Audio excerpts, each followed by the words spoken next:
Hello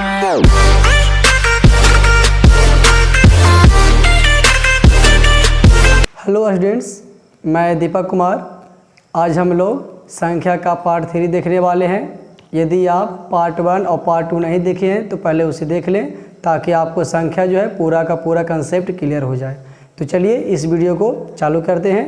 आज का हमारा टॉपिक है जुड़वा अभाज्य संख्या, जिसे इंग्लिश में बोलेंगे ट्विन प्राइम नंबर। तो चलिए आज हम लोग समझेंगे कि जुड़वा अभाज्य संख्या क्या होता है। तो चलिए देखिए, वैसे दो अभाज्य संख्या जिसका अंतर 2 के बराबर होता हो उसे जुड़वा अभाज्य संख्या कहा जाता है। कहने का मतलब है कि आपको कोई भी दो अभाज्य संख्या चुनना है, लेकिन उसको आपस में घटाने से जो है 2 आना चाहिए, तो उसे हम क्या बोलेंगे? जुड़वा अभाज्य संख्या बोलेंगे। तो चलिए देखिएगा, हम क्या किए हैं, 1 से लेके 50 तक में जितने भी अभाज्य संख्या होते हैं सबको जो है लिख दिए हैं। अब इसमें से क्या करेंगे ना, कोई 2 को क्या आप चुन सकते हैं, लेकिन ध्यान रखेंगे कि घटाने पर जो है आपका 2 आना चाहिए। जैसे देखिए, अगर कोई इसको चुनेंगे कि 2 और 3, तो 2 और 3 को देखिए, क्या 2 और 3 में आपस में घटाइए, 12 में से छोटा, क्या 2 आएगा जी? नहीं आएगा। तो इसको जो है हम लोग नहीं चुनेंगे। तो जैसे में देखिए 3 और 5 घटाइए आपस में, 12 में से छोटा घटाना है, क्या 2 आएगा? तो आएगा। तो इसको जो है हम क्या बोलेंगे? जुड़वा अभाज्य संख्या बोलेंगे। तो जैसे में लिखेंगे 3 और 5, और जोड़ा बनाइए तो कोई बोलेंगे 5 और 7। देखिए इसको भी आपस में घटाइए, 2 का अंतर है। जैसे कोई बोलेंगे यहाँ देखिए 11 और 13, तो अगर 11 और 13 को आपस में घटाएंगे तो भी आपका जो अंतर है वो कितना आएगा? 2 आएगा। जैसे देखिए 17 19 भी लिख सकते हैं, क्योंकि आपस में अगर हम घटाएंगे तो कितना घट के आएगा? 2 घट के आएगा। तो ये सब को जो है हम क्या बोलेंगे? जुड़वा अभाज्य संख्या बोलेंगे। और भी हो सकते हैं, जैसे देखिए 41 और 43 भी आप लिख सकते हैं, आप 29 और 31 भी लिख सकते हैं। तो ये सब को हम क्या बोलेंगे? जुड़वा अभाज्य संख्या बोलेंगे। तो आप यहाँ पे इत्यादि कर सकते हैं। तो मेरे ख्याल से आपको जुड़वा अभाज्य संख्या काफ़ी अच्छे से क्लियर हो गया हो। बस ध्यान रखेंगे घटाने पर कितना आना चाहिए? 2 आना चाहिए। ठीक है।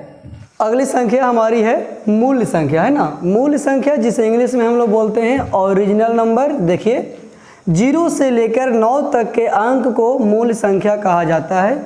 जैसे 0 1 2 3 4 5 6 7 8 9। कहने का मतलब है मूल संख्या, मेन संख्या। आखिर हम लोग कोई भी संख्या लिखते हैं, चाहे छोटा से लेकर बड़ा तक आप लिखिए, हम लोग जितने भी अंक का प्रयोग करते हैं ना, वो 0 से लेकर 9 तक ही होते हैं। तो उसको हम कौन सी संख्या बोलेंगे? मूल संख्या बोलेंगे। और अगर आप कुल्ले को काउंट करेंगे तो 1 2 3 4 5 6 7 8 9 10, यानी मूल संख्या की कुल संख्या कितना होता है? 10 होता है ना। ये जो आपको पॉइंट करवा दिया गया है। अब जो है हमारी अगली संख्या है वो है सह अभाज्य संख्या, है ना। अब हम लोग पढ़ने वाले हैं सह अभाज्य संख्या के बारे में, जिसे इंग्लिश में क्या बोलेंगे? को प्राइम नंबर। तो चलिए समझिएगा, 2 या 2 से अधिक वैसी प्राकृत संख्या जिसका मासा यानी HCF जो है 1 होता हो उसे सह अभाज्य संख्या कहा जाता है। यानी मासा कितना होना चाहिए? 1 होना चाहिए। जैसे देखिए हम जो है यहाँ पे लिए हैं 2 और 3, इसका जब मासा निकालेंगे तो वो कितना आएगा? 1 आएगा। इसीलिए इसको बोला गया कौन संख्या? सह अभाज्य संख्या। जैसे 3 4, इसका मासा भी कितना आएगा? 1 आएगा। तो इसे बोला गया कौन संख्या? सह अभाज्य संख्या। 5 17, इसका भी मासा 1 आएगा। देखिए इसमें 3 3 को संख्या लिए हैं, मतलब 2 को मासा 1 आए या 2 से अधिक संख्या का मासा 1 आए, तो इस सारा को हम बोलेंगे कौन संख्या? सह अभाज्य संख्या। क्लियर है ना। तो सह अभाज्य संख्या का मतलब क्या हो जाएगा कि जिसका मासा कितना होता हो? 1 होता हो, उसे क्या बोलते हैं? सह अभाज्य संख्या बोलती हैं।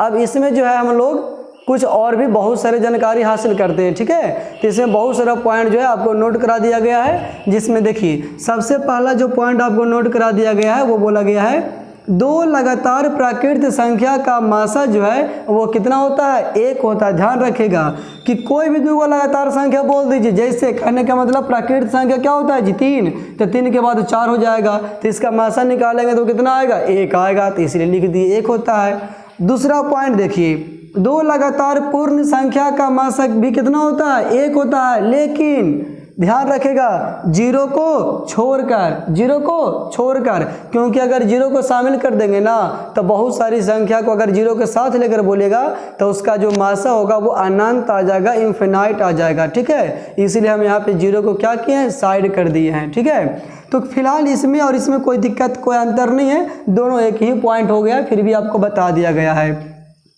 अगला पॉइंट समझिएगा, तीसरा, दो लगातार सम संख्या का मासा 2 होता है। कोई भी दो को आप लगातार सम संख्या देख लीजिए, जैसे अगर कोई बोलेंगे मान के चलिए कि 2 तो कोई बोलेंगे 4, अगर इसका आप मासा निकालिएगा तो कितना आएगा जी, 2 आएगा। तो अगर छोटी संख्या हम लिए हैं लगातार में तो आपका इच्छा है तो कोई बड़ी संख्या भी लीजिए, लेकिन लगातार लीजिएगा। ठीक है, तो उसका मासा कितना आएगा, 2 आएगा। तो सम संख्या अगर 2 को लगातार चुनेंगे तो उसका मासा कितना होता है, 2 होता है। चलिए अगला पॉइंट की तरफ चलते हैं। तो 2 लगातार विषम संख्या का मासा कितना होता है, 1 होता है।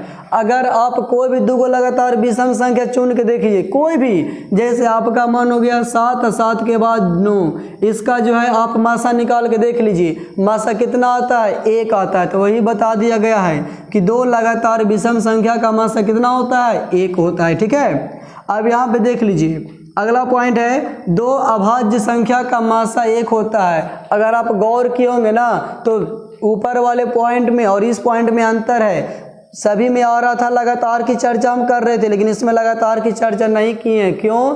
क्योंकि आप दुनिया के कोई भी 2 अभाज्य संख्या उठा लीजिए, यदि आप उसका मासा निकालेगा तो कितना आएगा, 1 आएगा। और इसकी खासियत ये है, 1 इसलिए आएगा क्योंकि वो आपस में कटेगा ही नहीं, चाहे कोई ऐसी संख्या होगी ही नहीं एक को छोड़ के जो दोनों को काट दे। ठीक है, अगर नहीं समझ में आता है तो सीधा ध्यान में रखना है कि कोई भी 2 अभाज्य संख्या आप चुन के देखिए, उसका मासा कितना आएगा, 1 आएगा। तो इसीलिए बोल दिया गया है कि कोई भी 2 अभाज्य संख्या रहे उसका मासा कितना होता है, 1 होता है। ठीक है, तो ये हमारा पॉइंट था।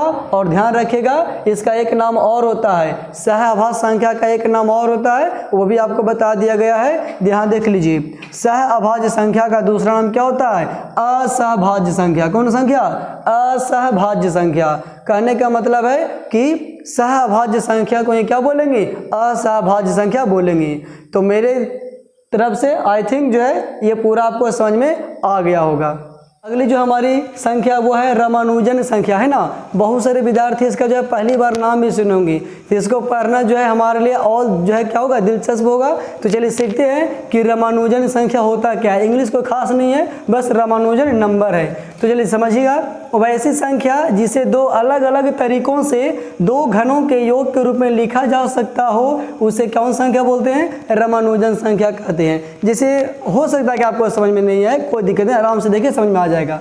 जैसे 1729, जैसे समझिए, इसको क्या कर सकते हैं ना, 1 का क्यूब प्लस 12 का क्यूब, इतना के रूप में इसको लिख सकते हैं। कैसे, तो 1 का क्यूब होता है 1, अब 12 का क्यूब करिएगा ना तो होता है 1728। जोड़ के देखिए 1729 हो गया ना। तब पहला इसको इस तरह से लिख सकते हैं, और इसी को एक तरह से और लिख सकते हैं, 9 का क्यूब प्लस 10 का क्यूब। क्यों? क्योंकि 9 का क्यूब कितना होता है, 729, और 10 का क्यूब कितना होता है, 1000। तो जोड़ के देखिए 1729 हो रहा है ना। तो समझिए, वैसी संख्या जिसे 2 अलग अलग तरीकों से, देखिए 2 तरीका से हम लिखे ना, वैसी संख्या जिसे 2 अलग अलग तरीकों से 2 घनों के योग के रूप में लिखा जा सकता हो तो उसे हम कौन संख्या बोलते हैं, रामानुजन संख्या बोलते हैं। कौन संख्या बोलते हैं, रामानुजन संख्या बोलते हैं। तो देखिए, और आपको जो है जान के बहुत ही आश्चर्य होगा ना कि 1 से लेके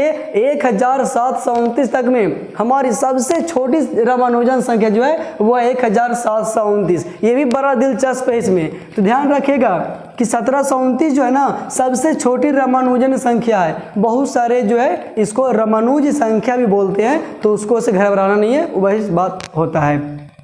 इसका 2 नाम जो है आपको और बता दिया गया है, इसे हार्डी रामानुजन नंबर भी कहा जाता है और इसे टैक्सीकैब नंबर भी कहा जाता है। और अगर ये जानना चाहते हैं कि ये कहाँ से आ गया तो आप बस सिंपल जान लीजिए, कहानी तो बहुत लंबा है लेकिन आप सिंपल जान लीजिए कि जो रामानुजन है ये भारत के जो क्या थे, बहुत बड़े गणितज्ञ थे। तो एक बार इनका जो है ना तबीयत खराब चल रहा था, तो हार्डी जो है ना, हार्डी नाम के एक प्रोफेसर हुआ करते थे, तो वही उनसे मिलने गए थे। ठीक है, तो इसीलिए और जो इस गाड़ी से गए थे ना, उस गाड़ी का नाम था टैक्सी कैब, और इसी टैक्सी कैब जो गाड़ी है ना, इसी का गाड़ी का जो नंबर होता है ना, नंबर प्लेट, वही नंबर था 1729।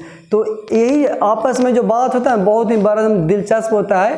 तो इनको हार्डी को ना ये नंबर जो काफ़ी बोरिंग लगता है, लेकिन जब रामानुजन जो है जब पूछते हैं कि गाड़ी का नंबर क्या है, तो जब बताते हैं 1729, उसी समय जो है इस संख्या का आविष्कार होता है, इस संख्या के बारे में पता चलता है, और उसी टाइम से एक नया नाम हम लोग को पढ़ने के लिए मिल जाता है, रामानुजन संख्या। तो ध्यान रखिएगा, रामानुजन संख्या को हार्डी रामानुजन संख्या भी कहा जाता है, क्योंकि ये प्रोफेसर आए थे मिलने। और ये टैक्सी कैब नंबर क्यों बोलेंगे, क्योंकि गाड़ी का ही नाम क्या था, टैक्सी कैब था। ठीक है, तो आई थिंक मेरे समझ से आपको रामानुजन संख्या